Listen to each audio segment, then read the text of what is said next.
Hello বন্ধুরা, এই মুহূর্তে এসএসসি স্কুল সার্ভিস কমিশনের 26,000 নিয়োগের ক্ষেত্রে নয়া মোড় কিন্তু আজকে সুপ্রিম কোর্টে খুলে গেল। সুপ্রিম কোর্টে আজকে একটা কেস ছিল, তো সেই কেসে কি জানানো হয়েছে, কি আপডেট রয়েছে 26,000 নিয়োগের ক্ষেত্রে সম্পূর্ণটা আজকে বলবো এই ভিডিওর মাধ্যমে।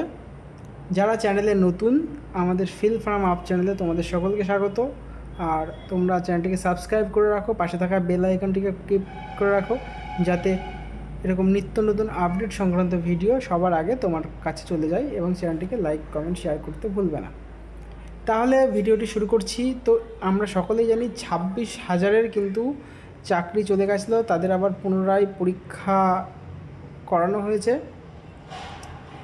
এবার তারপরে আবার তো সুপ্রিম কোর্টে, হাইকোর্টে নানা রকম কেস উঠেছিল। চেয়ারম্যান বলেছিল সেই কেসটাকে সুপ্রিম কোর্টে নিয়ে যাবে। তো সুপ্রিম কোর্টের বিচারপতি জয়মাল্য বাগচি কিন্তু এই মুহূর্তে যে আদেশ বা নির্দেশ দিয়েছে সেটা হলো 26,000 চাকরি প্রার্থীর যারা যোগ্য তাদের কারো চাকরি যাবে না, সেটা কিন্তু একেবারে ঘোষণা করে দিল। আর এর পাশাপাশি কি বলা হয়েছে, যেটা বলা হয়েছে সেটা হচ্ছে আগস্ট মাস পর্যন্তই কিন্তু হচ্ছে যারা চাকরি প্রার্থী ছিল, অর্থাৎ চাকরি করতো, তাদেরকে আগস্ট মাস পর্যন্ত বেতন দেওয়ার কথা বলা হয়েছে। কিন্তু নেক্সট শুনানি পর্যন্ত এখন আজকের যে নির্দেশ, সেই নির্দেশ অনুসারে জয়মাল্য বাগচি যে নির্দেশ দিয়েছেন আমাদের মাননীয় জাজ, তো সেই নির্দেশ অনুসারে সেই নির্দেশে বলা হয়েছে এই যে পরবর্তী যে শুনানি, সেই শুনানি যতদিন না হচ্ছে ততদিন পর্যন্ত কিন্তু সেই সমস্ত চাকরি প্রার্থীদের বেতন যেমন দেওয়া হচ্ছিল তেমন দেওয়া হতে থাকবে। আমি বারবার সকল চাকরি প্রার্থীদেরকে আমি এটা বলেছিলাম যে WBSSCর যে ওয়েবসাইট, সেখানে মেল ক্যাম্পেনিং করতে, আর আজকে সেই মেল ক্যাম্পেনিংয়ের দরুনই কিন্তু এই একটা এর ফল কিন্তু আমরা পেয়েছি। অনেকেই বলেছিল এসব করে কি হবে, কিন্তু আজকে আমরা সেটা দেখিয়ে দিলাম কি হলো।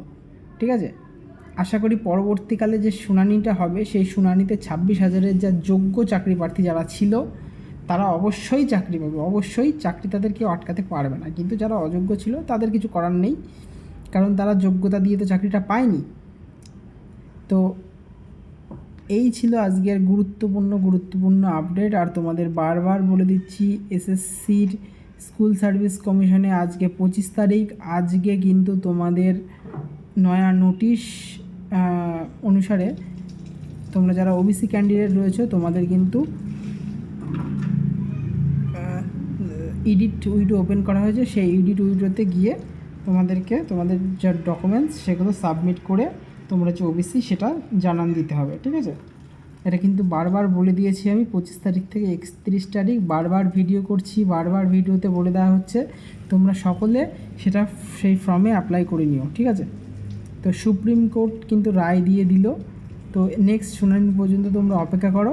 তোমাদের 26,000 যারা চাকরি প্রার্থী ছিলেন তাদের কারোর চাকরি যাবে না। যোগ্য প্রার্থী যদি হয়ে থাকো তাহলে অবশ্যই তোমরা তোমাদের চাকরি ফেরত পেয়ে যাবে।